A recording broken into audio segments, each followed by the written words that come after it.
Hi guys, it's me, Skylar Capri, and today we're talking about overconsumption, specifically 5 tips on how to stop overspending or overbuying body care. I know especially during this fall season, there have been so many new releases from Bath & Body Works, from Lush, from Native, from Dove. It seems like everyone is just throwing so much body care at us, so I definitely want to do a video focused on more conscious consumerism and tips that I use to really evaluate, is this something I really need or something that's just going to get kind of caught up in my collection. That said, if you're returning to my channel, welcome back, and if you're new here, welcome. We do all things body care on my channel, so if that sounds like something interesting to you, make sure to hit that subscribe button. Without further ado, let's dive right on into the video. All right, you guys, we're gonna dive in and start with tip number 1. And tip number 1 is, rather than pre-selecting what to buy, pre-select the criteria for the item. The entire idea of this is that the new body care item has to earn a spot in your collection. It's not just given a spot in your collection. Now, I'll put this into an example with the Fall 1 collection, because this is the tip that I had to utilize in practice. Now, the Fall 1 collection at Bath & Body Works featured 4 fragrances, and this is the body care collection. And those 4 fragrances were Sweet Cinnamon Pumpkin, Caramel Vanilla, Almond Croissant, and Pink Matcha Latte. When I first heard these 4 were announced, I already was like, ooh, okay, Sweet Cinnamon Pumpkin, Almond Croissant, and Caramel Vanilla, already have my eye on those. Like, if I like those, it might be something I seriously consider picking up. That is the pre-selecting what to buy method. Now, what I had to do there was take a step back and look at my collection, see what I had, and then see what I missed out on last fall. So looking at my collection, I still have some leftover Milk Bar birthday cake, so I'm like, I kind of already have a vanilla, and plus earlier this year, I used up a pistachio glaze, which I feel like is going to be kind of similar to that almond croissant. Then I thought back to last year and went, okay, last year's fall, I had sweater weather, I had chocolate amber, I had champagne apple and honey. I didn't have a pumpkin or kind of a spicy fragrance. And I remember last year that's something I really kind of missed out on and something that I wanted to look forward to this year. So taking that criteria into account, I then applied it to the new Fall 1 body care, or new at the time. And I said, really, the only one that really fits this is that Sweet Cinnamon Pumpkin. Now, I loved the Sweet Cinnamon Pumpkin. I also really enjoyed the Caramel Vanilla and the Almond Croissant. I think they're all 3 fantastic scents, but at this time, my collection really only needed the pumpkin, and I don't really need the Almond Croissant or the Caramel Vanilla because I could kind of make it with stuff that I already owned. That was one of the best tips that I had. It was really earning its spot in my collection. I'm so excited to use that one. I'm thrilled that I didn't overbuy on Almond Croissant or Caramel Vanilla, so that Sweet Cinnamon Pumpkin is one that I'm truly looking forward to. And this is a way that I'm able to keep my collection a little bit smaller and kind of reframe it as I'm in control, rather than I'm seeing all this, I'm easily influenced, I'm just going to listen to what everyone says, or I'm just going to get super self-excited, kind of that fear of missing out, to actually, they need to impress me. I don't need to go out and buy all of them for this or that reason. So that is going to be tip number 1. Have the body care item earn its spot in your collection based off criteria, rather than just pre-selecting what you were already going to buy anyways. Tip number 2 is, for each body care item, think of a minimum 3 different scenarios of when you would wear that scent.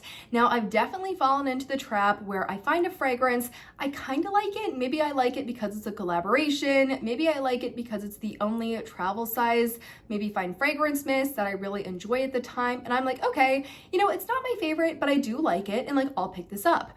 But then when I actually come to using it, I'll be like, okay, this is not like a daytime fragrance, or like, okay, this is not something I'd want to wear to work, or okay, this is just way too sweet and gourmand for before bed. Like, this is just not a fragrance for me. And I find it really, really difficult to use those kinds of fragrances up. So now what I've started doing is I have to have a minimum 3 scenarios where I would wear that fragrance. Maybe I would wear it on date night, maybe I would wear it to work, and maybe I would wear it to like go shopping with friends. It's a good everyday fragrance. I find that when I have at least 3 scenarios to wear a fragrance, the fragrance not only becomes more wearable, but I have a tendency to enjoy the fragrance a little bit more, specifically because I've already primed my brain that I really enjoy this fragrance and I can see me wearing it a lot, rather than this fragrance, I gotta kind of like jam into whatever I'm doing and kind of make it work. Or maybe I'll layer it with some stuff to kind of make it work. The fragrance works and is able to stand on its own. That's one of my favorite tips, especially if you're using those free travel size coupons on Fine Fragrance Mist. I have definitely fallen into the trap of like, oh, it's just a mini Fine Fragrance Mist. Like, I'll use my coupon on it. And then I am trudging using that product up. That is going to be tip number 2. Now, tip number 3 is to visit the store and just window shop. Give time before going back in to actually buy things. This is really good, especially if you are someone that sometimes can get overwhelmed. You go in, you're super excited, and then you just start grabbing stuff rather than really smelling it, really doing a wear test on it, and coming back. Now, I know this tip is not going to be for everyone, whether you need to order online or maybe the store is very far distance-wise. It just doesn't really make sense for you. So I acknowledge that this tip might have like a little footnote next to it that it's not good for everyone. But when I can, I do like to window shop because I find myself getting really excited in the store.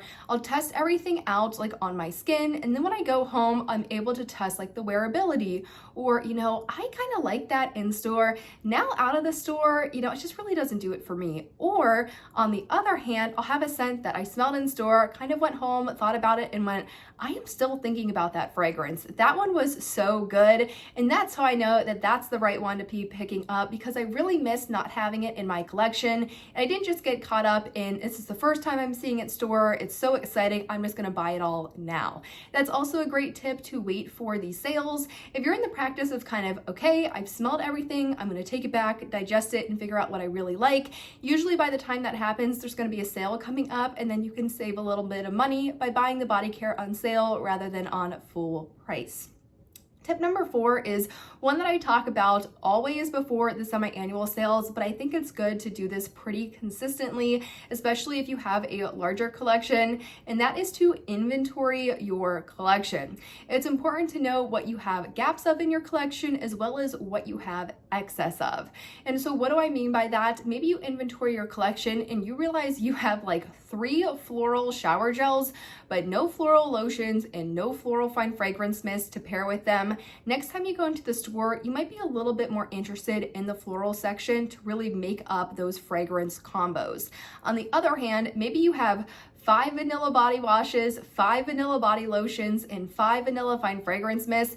Probably don't need an excess of vanilla. Your collection usually has a pretty good story of the fragrances you like to buy the most. Now, typically for me, I do find myself trending towards more gourmands or more florals. So typically my collection centers around those two. And if I do have a one-off or a gap that I'm looking to fill, I'm always mindful of like, okay, I already kind of have this in my collection, but I'm missing this, and I always am looking for something to pair with it.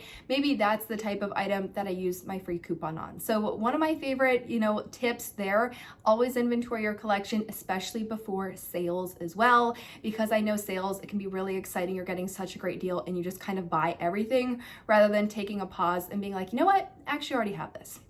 Now, tip number 5 and our last tip is going to be what I call the seating chart rule. Now, the seating chart rule is knowing how your body care is stored, and unless there is space for it, don't buy it. I feel like this is one of my favorite tips because in my bathroom, so under my bathroom sink, I have a bin, like a small bin of all my body care. Anytime my body care has grown outside of fitting in that bin, I find it extremely overwhelming. I don't enjoy body care as much. I'm just trying to get through things so that I can get it all back in that one bin. Now, when I'm shopping for body care, I have to think, okay, is there a seat for this? Is there somewhere to put this, or is it just going to be excess sprawling on my countertop, sprawling somewhere else, and it's just going to make me feel overwhelmed and think, why did I buy that? I already have a lot. So I really like the seating chart rule because not only does it help with storage, it also kind of helps you determine what is an acceptable amount of body care for you that you can reasonably use up, and you have space to put it somewhere. It's not just going to be sitting in a shopping bag or sitting, in a linen closet or something like that. You're actually going to store it where all of your body care is stored so you're able to see it and enjoy it.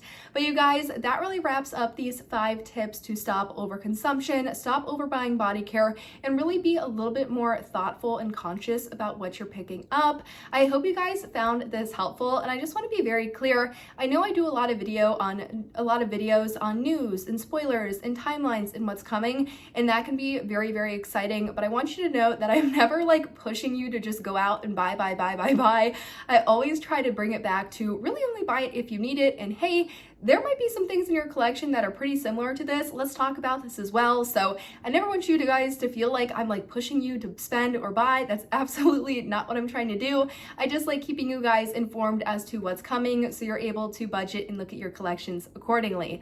But that said, I really hope you guys enjoyed this video, found it helpful. If you have any tips that are kind of in this realm, definitely leave them in the comments down below. And that said, I hope you guys enjoyed, and I'll see you all in my next one. Bye guys!